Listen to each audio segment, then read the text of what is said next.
Imagine holding a secret map. A map that could bridge two of the world's greatest religions. Now imagine being branded a traitor by your own people, and a master manipulator by another. This is the story of Caliph al-Ahbar. He stood at the absolute crossroads of civilization. His mind held the ancient secrets of Jewish tradition. His heart embraced the rising tide of early Islam. Yet today, his name is almost completely wiped from modern memory. The regimes of the contemporary Middle East choose to ignore him. Why? Because they prefer a narrative of eternal war over the complex reality of shared roots. But history leaves clues. Let's open the dust-covered pages of the 7th century and uncover how a single rabbi changed the world, only to be rejected by it. The year is roughly 638. Out in the vast sun-drenched deserts of Arabia, an empire is being born. In the ancient land of Yemen, amidst the ruins of the Yemenite kingdom, sits Caliph. To his people, he is al-Ahbar, a grand rabbi. For decades, his life has been defined by the heavy scrolls of the Torah. He knows the prophecies, the lineages, and the sacred history by heart. But a new voice is echoing from Mecca and Medina, a voice speaking of Abraham, of Moses, and of the one true God. His fellow rabbis tell him to close his eyes. They tell him to guard their traditions fiercely against this rising Islamic faith. Yet Caliph doesn't see a threat, he sees a bridge. He sees the fulfillment of ancient whispers in the sand. He makes a choice that will alienate him from his family forever. He packs his bags, rolls up his scrolls, and sets out north, toward Medina. He is going to meet the most powerful man in the New World, Caliph Umar ibn al-Khattab. When Caliph arrives in Medina, he doesn't find a king in a golden palace. He finds Caliph Umar, a man of fierce justice leading a simple life. The meeting of their minds is instantaneous. Umar is a master of statecraft, but he is hungry for ancient wisdom. Caliph is a living library of that wisdom. Caliph kneels before the Caliph and declares his Islam. To the Muslim community, he becomes known as Caliph al-Ahbar, Caliph, the source of knowledge. He brings something entirely new to the young Islamic empire, Isra'iliyyat. These are the deep, rich historical narratives and commentaries derived from Jewish sources. Before his arrival, early Muslims had the Quran, but they lacked the massive historical backdrop of the biblical prophets. Caliph fills those blanks. He narrates the creation of Adam, the trials of David, and the majesty of Solomon. He pours the ancient soul of Judaism directly into the young veins of Islamic thought.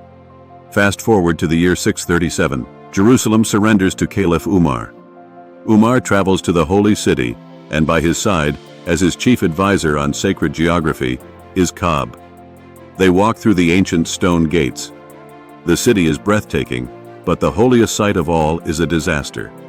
To humiliate the Jewish people, the Christian Byzantine rulers had turned the Temple Mount, the site of Solomon's temple, into a literal garbage dump. Umar looks at the filth and weeps. He begins clearing the debris with his own hands. Then he turns to Caliph. Where should we build our place of prayer? Caliph points to a massive exposed bedrock. The Even ha-Shetiyah, the foundation stone. The exact place where the Ark of the Covenant once rested. Caliph tells Umar to build the mosque behind the rock, so worshippers would face both the Rock of Jerusalem and the Kaaba in Mecca. Umar, cautious of merging the two faiths too closely, chooses to build in front of it instead. But make no mistake, it was a rabbi's knowledge that anchored Islamic sanctity to that exact hill. Decades later, the magnificent dome of the rock would rise on the very spot Caliph pointed out. But power brings enemies. The atmosphere in Medina grows heavy with conspiracy. And this is where the story takes a terrifying turn. One afternoon, Caliph walks into the dim quarters of Caliph Umar. He looks into the eyes of the leader of the empire and whispers a cold, chilling certainty. "O commander of the faithful, you must appoint a successor. Your time is short. You will die in 3 days." Umar is shocked. "Do you find my name in the Torah?" he demands. Caliph replies, "Not your exact name, but I find your description. You are a king of justice, and your reign is coming to a violent end." Exactly 3 days later, during dawn prayers, a Persian slave named Abu Lulu'a slips into the mosque. He strikes Umar down with a poisoned, double-bladed dagger. As the caliph lies dying, Caliph's prophecy echoes through the streets. He had proven the power of his ancient knowledge. but he had also painted a massive target on his own back. To understand why Ka'b matters today, look at a modern map. Look at the bitter rivalry between Iran and its neighbors. Look at the deep, seemingly unbridgeable chasm between Israel and the Arab world. What if modern regimes intentionally forgot Ka'b just to keep their people divided? In later Shia traditions, Ka'b is viewed with intense suspicion.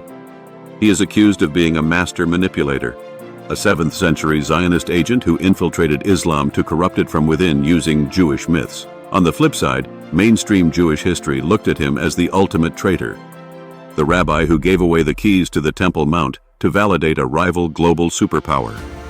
By demonizing him, both sides successfully built a wall between their civilizations. They chose to ignore the fact that early Islam and ancient Judaism intimately conversed, borrowed, and built upon one another. Through people just like Ka'b. Modern regimes thrive on absolute binaries. They want you to believe their cultures have always been entirely separate and hostile. The Iranian regime cannot accept that a Jewish rabbi was a foundational architect of early Islamic narrative. The Israeli educational system has no room for a historical figure who saw Islam not as an enemy, but as a cousin faith. Ka'b was a bridge builder, and in the game of geopolitics, bridges are the first things to be blown up. Ka'b spent his final years away from the political knife fights of Medina. He moved to Syria and died in Homs around the year 652. He died a Muslim, yet he died holding the memories of a rabbi. He lived entirely in the space between two worlds. But the middle ground is a lonely, dangerous place. He was buried in an unmarked, forgotten grave. The tragedy of his story is that an entire era of civilizational synthesis was buried with him. The world chose to remember the daggers, the conquests, and the divisions.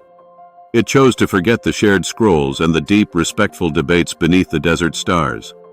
The foundations of our modern world were poured from a shared bucket of ancient wisdom. What do you think? Is history intentionally rewritten by modern governments to keep us divided? Drop your thoughts in the comments below. If you want to uncover more forgotten foundations of history that the world forgot to remember, make sure to hit that like button, share this video with someone who loves forgotten history, and subscribe to Forgotten Foundations for more deep dives. See you in the next episode.